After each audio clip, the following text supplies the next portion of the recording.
आज बिहार में बिहार विधानसभा में बिहार का बजट जो है वो पेश किया गया है और ये सरकारी पन्नों पर झूठ और जुमलों की स्याही से लिखा हुआ भाषण जो है माननीय उप मुख्यमंत्री सम्राट चौधरी जी ने पढ़ा है, मगर इससे जमीनी सच्चाई कुछ और है, वास्तविकता कुछ और है। और पूरी तरीके से जब हम लोगों की सरकार 2015 में महागठबंधन की थी, उस जमाने से ही ये बात पुरानी बातें दोहराई गई है। हर ब्लॉक में स्टेडियम बनेगा। शायद इनको स्टेडियम की परिभाषा समझ में नहीं आती है। आज तक 10 सालों में या इतने सालों में आज तक जो है किसी भी प्रखंड में ढंग का स्टेडियम आज तक नहीं बना है। वही पुरानी बातें जो 5 घंटों में जो है पटना पहुंचेंगे, 4 घंटों में पहुंचेंगे, लेकिन स्थिति क्या है? पुल पुलिया टूटता रहता है, भ्रष्टाचार का भेंट चढ़ता रहता है। एक पुल मेगा जो पुल जो बन रहा है वो एक बार नहीं 3-3 बार टूटता है, फिर भी किसी पे कार्रवाई नहीं होती। हम लोगों को बिहार की चिंता है और इन लोगों को सरकार बचाने की चिंता है। हम लोगों को लगा कि इस आखिरी बजट में जो इस मौजूदा सरकार जो एनडीए की सरकार है नीतीश कुमार जी के नेतृत्व में, ये इन लोगों का आखिरी बजट है। अब ये लोग दोबारा सत्ता में आने वाले लोग नहीं हैं। आखिरी बजट में हम लोगों ने कल मांग भी की थी कि 200 यूनिट फ्री में बिजली किया जाए, किसानों का जो ऋण है वो माफ किया जाए, उनको फ्री में बिजली उपलब्ध कराया जाए। माई बहन मान योजना के तहत कम से कम 65% ऐसी महिलाएं जिनको खून की कमी है।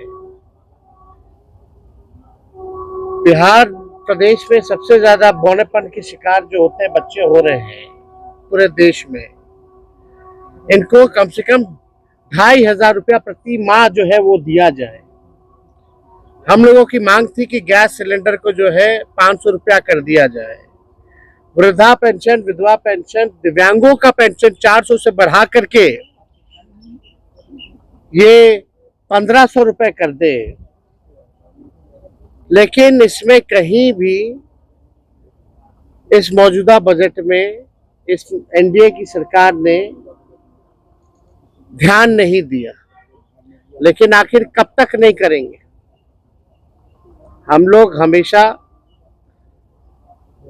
इस लड़ाई को लड़ेंगे और इनसे जो है नाक रगड़वा करके भी करवाना पड़े तो महिलाओं के खाते में उनको आर्थिक न्याय दिलवाने का काम हम लोग जरूर करेंगे।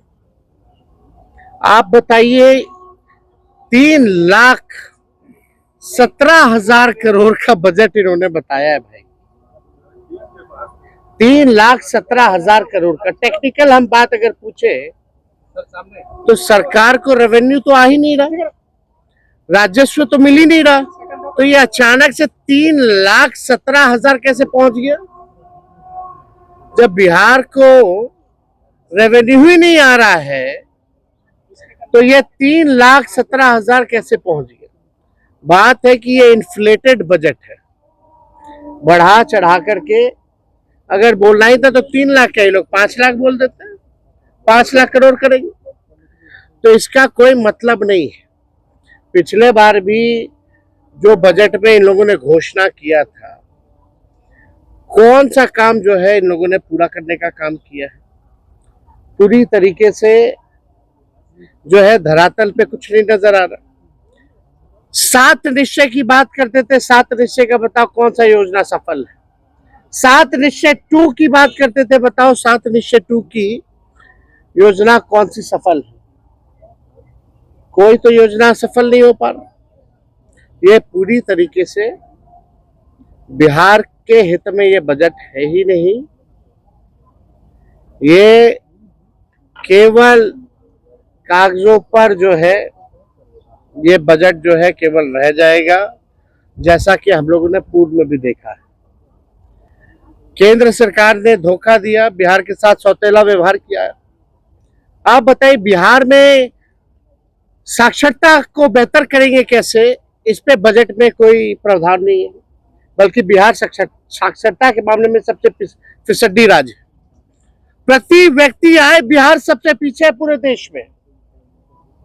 प्रति व्यक्ति निवेश बिहार जो है सबसे पीछे है। किसानों की आय में सबसे पीछे है। सबसे ज्यादा पलायन बिहार में है। सबसे ज्यादा गरीबी और बेरोजगारी बिहार में है। कहीं कारखाने खोलने की बात नहीं कही गई, कहीं फैक्ट्री लगाने की बात नहीं कही गई। कहीं भी आप देखिएगा नौकरी, रोजगार कैसे नौजवानों को उपलब्ध कराएंगे इसकी बात नहीं की गई। कैसे पेपर लीक रोकेंगे इसकी बात कहीं नहीं कही गई। पूरी तरीके से लॉ एंड ऑर्डर के बारे में कोई चर्चा नहीं, बल्कि अपराधी जो है आजकल प्रशासन के लोग जो है वो असुरक्षित महसूस कर रहे हैं।